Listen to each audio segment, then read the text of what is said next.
नमस्कार दोस्तों, स्वागत है आप सभी का पाथफाइंडर पर। एक बहुत ही ज्यादा शॉकिंग डेवलपमेंट सामने आ रही है। बांग्लादेश की जो जानी मानी यूनिवर्सिटी है, दी ढाका यूनिवर्सिटी, उसके दोस्तों एक प्रोफेसर हैं जिनकी एक वीडियो बहुत ज्यादा वायरल हो रही है सोशल मीडिया प्लेटफॉर्म एक्स के ऊपर, जहां पर वो ये कह रहे हैं कि अब जो बांग्लादेश है वो पाकिस्तान से JF-17 फाइटर जेट्स को खरीदने वाला है और इसकी मदद से हम लोग इंडिया के नॉर्थ ईस्टर्न स्टेट्स में मेनली, जिसमें कि उन्होंने आसाम का, साथ में मणिपुर का, साथ में मिजोरम का नाम लिया है, कि हम लोग जो हैं वहां पे जो इंसर्जेंट्स हैं उनको भी हेल्प करने वाले हैं। आप लोग यहाँ पे देख सकते हैं खबर दोस्तों, जस्ट आज ही सामने आई है और इनकी जो ये वीडियो है ये सोशल मीडिया प्लेटफॉर्म एक्स पर भी वायरल हो चुकी है। अगर आप चाहते हैं तो जाकर के इस वीडियो को भी देख सकते हैं। आपको याद करवा दूं, ये वही वाले ढाका यूनिवर्सिटी के प्रोफेसर हैं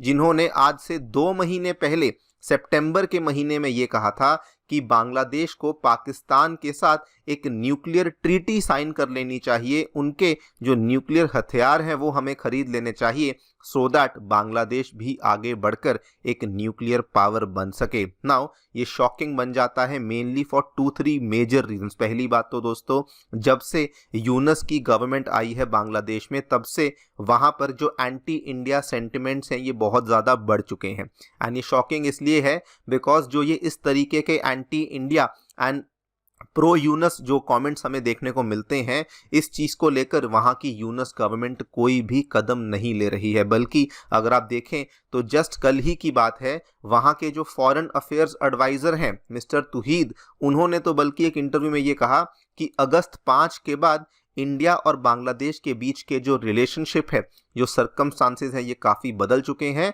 और इन्होंने ये भी कहा कि अगर रिलेशनशिप को सुधारना है तो सारी जिम्मेदारी इंडिया की है, हमारी नहीं, बिकॉज रिलेशनशिप को बिगाड़ा ही इंडिया ने है। और शेख हसीना गवर्नमेंट के अंतर्गत जो भी हुआ उसको लेकर भी यहाँ पर बांग्लादेश को कोई फायदा नहीं हो रहा था, सारा फायदा केवल भारत को ही हो रहा था। इसी पूरी चीज के बारे में हम लोग बातचीत करने वाले हैं। क्या है ये स्टेटमेंट्स जो कि बांग्लादेश के जो यहाँ पे ढाका यूनिवर्सिटी के प्रोफेसर हैं इनके द्वारा यहाँ पे दिए गए हैं।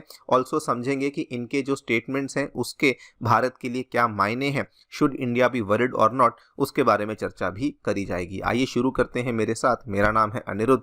यदि आप लोग हमें फॉलो करना चाहते हैं, हमारे लेक्चर्स के अपडेट्स को प्राप्त करना चाहते हैं, तो यहाँ पर दिए गए टेलीग्राम चैनल्स के माध्यम से ऐसा कर सकते हैं। दोस्तों आगे बढ़ने से पहले बताना चाहूंगा कि अनअकैडमी के ऑफलाइन सेंटर्स नई दिल्ली के करोल बाग, नई दिल्ली के मुखर्जी नगर में आ चुके हैं, साथ में उत्तर प्रदेश के प्रयागराज और बिहार की राजधानी पटना में भी आ चुके हैं। इन सभी सेंटर्स में हम लोग आपके लिए दी हुई डेट्स के ऊपर GS बैचेस को लॉन्च कर रहे हैं at a very very attractive price of only 80,000 rupees, जिसके साथ साथ आपको CSAT, ऐसे writing classes, current affairs coverage और टेस्ट सीरीज जैसी सेवाएं भी अवेलेबल करवाई जा रही हैं। कोई भी डाउट है, कोई भी क्वेरी है, आप लोग हमारे सेंटर को विजिट करिए, वहां पर आप हमारे मेंटोर से मिल सकते हैं या फिर नीचे दिए गए फोन नंबर्स पर आप लोग फोन भी कर सकते हैं। फ्री स्टडी मटेरियल पाने के लिए हमारी नई ऐप को डाउनलोड कर सकते हैं, इसका लिंक भी डिस्क्रिप्शन बॉक्स में नीचे दिया गया है। ऑल राइट, सो सबसे पहले आपको बता दूं, एक वीडियो है जो कि बांग्लादेश के ढाका यूनिवर्सिटी की बहुत वायरल हो रही है। इनका नाम है, आपको बता दूं, शहीदुज़्ज़मान। ये बांग्लादेश के प्रोफेसर हैं और एक बहुत बड़े एक्सपर्ट, पॉलिटिकल एक्सपर्ट और पॉलिटिकल कमेंटेटर भी माने जाते हैं। I can not show you the video because of copyright reasons, लेकिन इन्होंने एक बहुत ही डेंजरस सा यहाँ पे कमेंट दिया है कि हम लोग जो है वो बांग्लादेश जो है पाकिस्तान से अब JF-17 फाइटर एयरक्राफ्ट को परचेज करेगा एंड आगे बढ़कर हम लोग इंडिया के नॉर्थ ईस्टर्न स्टेट्स में जो इंसर्जेंट ग्रुप्स हैं उनकी भी यहाँ पे हेल्प करने वाले हैं। JF-17 I am very very sure हम सभी जानते हैं दोस्तों, ये वही वाला लड़ाकू विमान है जो कि चाइना और पाकिस्तान ने मिलकर के बनाया है for the Pakistani air force, and उसी को खरीदने की इन्होंने बात करी है। सबसे पहली बात तो केवल यही वाला जो परचेज है, इसी चीज़ को लेकर जो भारत में डिफेंस एक्सपर्ट्स हैं उन्होंने अपने कंसर्न्स को रेज किया है। ऑब्वियसली इसके पीछे 2 बड़े रीजन है। पहली बात,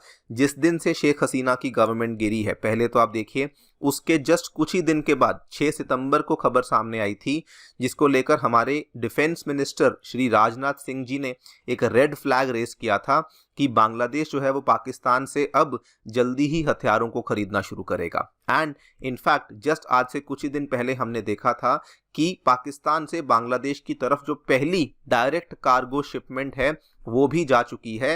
एंड उसी के बेसिस पर यह भी कहा गया है कि अब बांग्लादेश को पाकिस्तान की तरफ से ओपनली गोला बारूद, हथियार और कई सारे कंपोनेंट्स हैं जो कि सप्लाई किए जा रहे हैं।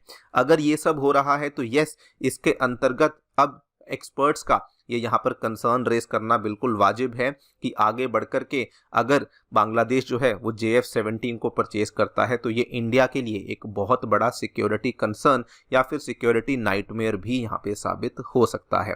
खैर, अगर मैं उन प्रोफेसर की बात करूं तो इन्होंने यहाँ पर ये कहा है, सबसे पहले तो इन्होंने कहा, अगर आप वीडियो देखेंगे, कि इंडिया के ऊपर भरोसा नहीं किया जा सकता है और इसीलिए बांग्लादेश को एक मिलिट्री पावर बनना ज़रूरी है। साथ में कहा कि JF-17 जो है ये अमेरिकन F-35 के बराबर है एंड इसीलिए बांग्लादेश को आगे बढ़कर इसके एक साथ 3 स्क्वाड्रन्स हैं जो कि पाकिस्तान से ले लेने चाहिए of the JF-17 fighter planes. उसके बाद इन्होंने कहा कि बांग्लादेश जब मिलिटरीली स्ट्रांग हो जाए तो उसके बाद बांग्लादेश को जो इंडिया के सेपरेटिस्ट ग्रुप्स हैं जो कि असम में, मणिपुर में, मिजोरम में हैं, उनको जाकर के भी बांग्लादेश को सपोर्ट करना चाहिए। नाउ यहाँ पर अगर आप ध्यान से देखेंगे, जिस दिन शेख हसीना की सरकार बांग्लादेश में हटी थी, अवामी लीग की सरकार गिरी थी दोस्तों, उसके जस्ट 3 दिन के बाद आसाम के जो मुख्यमंत्री हैं हिमंता बिस्वा शर्मा जी, इन्होंने इमीडिएटली यहाँ पर एक वार्निंग दी थी।